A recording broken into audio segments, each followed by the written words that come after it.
إن الحمد لله نحمده ونستعينه ونستغفره ونعوذ بالله من شرور أنفسنا ومن سيئات أعمالنا من يهده الله فلا مضل له ومن يضلل فلا هادي له وأشهد أن لا إله إلا الله وأشهد أن محمدا عبده ورسوله أما بعد فأعوذ بالله السميع العليم من الشيطان الرجيم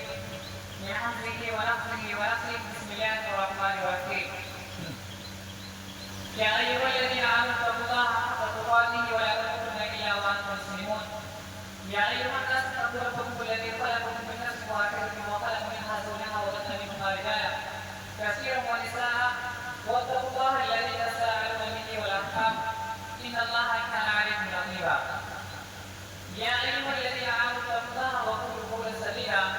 يصلح لكم أعمالكم ويغفر لكم ذنوبكم ومن يطع الله ورسوله فقد فاز فوزا عظيما خطبے کو روک کر کے میں ایک بات نصیحت کروں نماز پڑھ کر کے خطبے کے اندر نہ بیٹھنا یہ دعا سے محرومی ہے سمجھ لیجیے کہ اللہ رب العالمین ہم کو پسند نہیں کر رہا ورنہ یہاں ہے کہ نماز جمع کرنے کا مسلمانوں کے جمع ہونے کا عین مقصد یہ ہوتا ہے وہ معلوم ہے وہ یہ ہوتا ہے کہ مسلمانوں کو دعا کرنی ہے وقال الله تبارك وتعالى في مقام آخر لا ينال الله لحومها ولا دماؤها ولكن يناله التقوى منكم وقال وإن صلاتي ونسكي ومحياي ومماتي لله رب العالمين رب اشرح لي صدري ويسر لي أمري واحلل عقدة من لساني يفقهوا قولي رب زدني علما رب زدني علما اللهم رب زدني علما ثاني توصيف كبريائي بڑائی حمد و ستائش اللہ رب العالمین کے لیے ایک وسیلہ ہے جو ہم سب کا خالق و مالک درود و سلام ہو پیارے نبی جناب محمد رسول اللہ صلی اللہ علیہ وسلم کی ذات مبارکہ پر اللہم صلی وسلم مبارک علیہ عزیزان گرامی اللہ رب العالمین کا بھی بیان ساتھ کرم ہے کہ اس نے جو ہمیں دو قومی تہوار دیے ہیں ہمیں دوسرا تہوار منانے کی توفیق بخشی اور ہمیں موقع دیا ورنہ ہمارے بہت سے احباب ہمارے بہت سے رشتہ دار بہت سے عزیز و اقارب ایسے ہیں جو پچھلے وقت میں ہمارے ساتھ موجود تھے لیکن آج وہ موجود نہیں ہوتا ہم نے خود گزار چکے یہ اللہ کا بہت بڑا احسان ہے کہ اللہ رب العالمین نے آج ہمیں عید کی نماز ادا کرنے کا موقع دیا سامعین حضرات عید الاضحیٰ کا موقع بڑی خوشی کا موقع ہے اور آج عید الاضحیٰ قربانی کا دن اصل میں جو قربانی ہے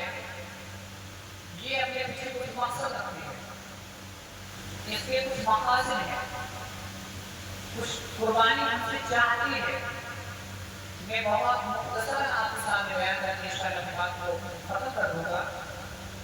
اللہ رب العالمین سے بات اللہ رب العالمین صحیح کہنے پر مجھے اور آپ تمام لوگوں کو سننے پر عمل کرنے کی ضرورت عطا فرمائے آمین رب العالمین اصل میں جو قربانی ہے اس کا فلسفہ کیا ہے ہم نے جاننے کی کبھی کوشش کی اللہ رب العالمین نے اس دنیا کے اندر بہت سے انبیاء کرام کو بھیجا ہوئے انبیاء کرام کے اندر ایک نام آتا ہے خلیل اللہ حضرت ابراہیم علیہ السلام اللہ رب العالمین نے حضرت ابراہیم کو شروع سے آخر تک پریشانیوں میں مصیبتوں سے دقتوں سے آزمایا قربانیاں بڑی بڑی ابراہیم علیہ السلام انہیں قربانیوں میں ایک قربانی جو حضرت ابراہیم نے دی وہ یہ کہ اللہ رب العالمین حضرت ابراہیم علیہ السلام اللہ رب العالمین سے 80 سال دعا کرتے رہے کہ اللہ رب ہمیں 10 سوالیں گے مجھے 1 سوالے بیٹا عطا کر دے اللہ رب العالمین نے قربان بچے کی خوشخبری سنائی حضرت اسماعیل علیہ السلام کے یہاں پیدا ہوئے جب یہ بیٹا اپنے باپ کے ساتھ ماننے سے کہا ملا کر کہ چلیے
ऐसा बेटा अल्लाह रब्बुल आलमीन ने दिया।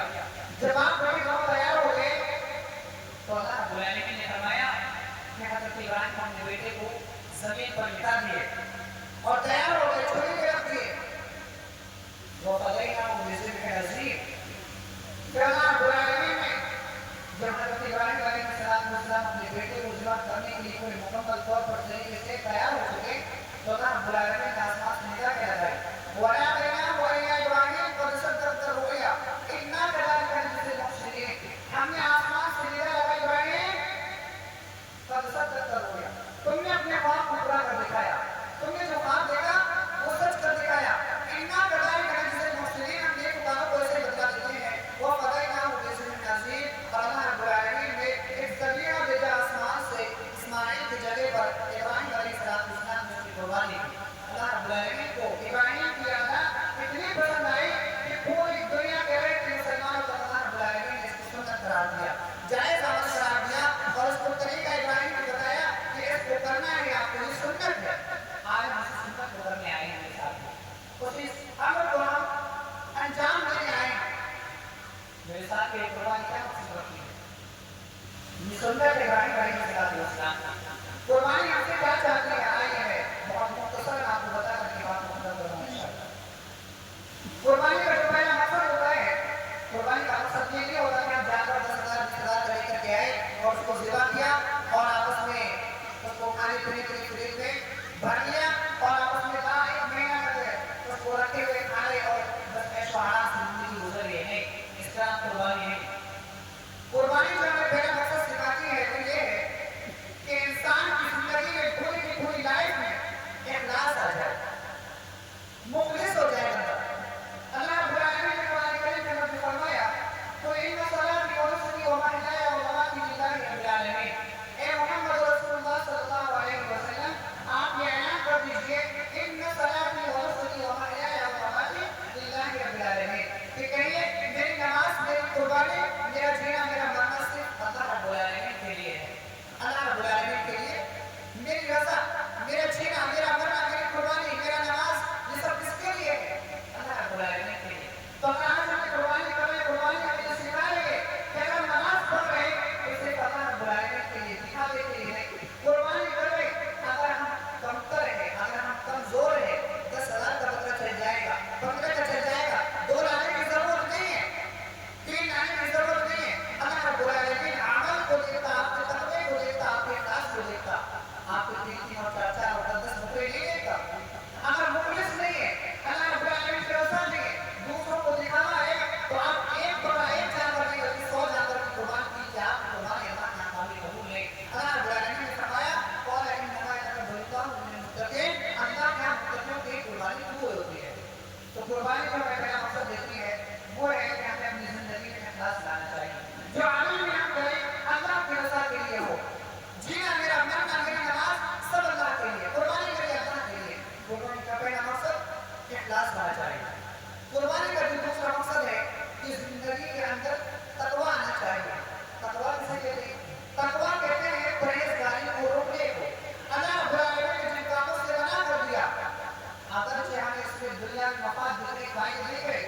लेकिन हमें वो नहीं करना। इस्लाम का इस चीज का नाम तकवा है, इस चीज को कहते हैं तकवा। और जो आज कुर्बानी करते हैं,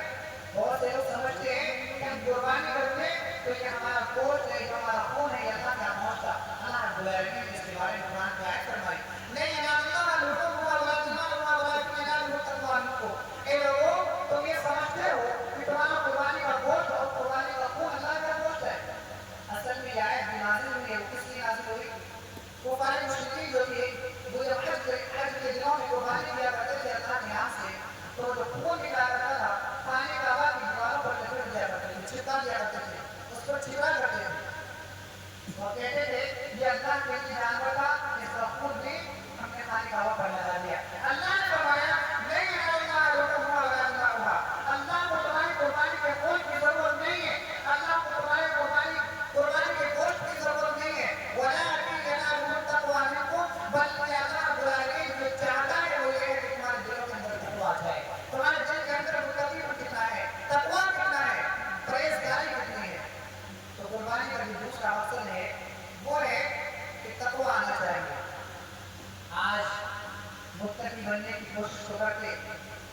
شادی بیاہ کی تو رسم و رواج والی میرے شادی سوری کاروبار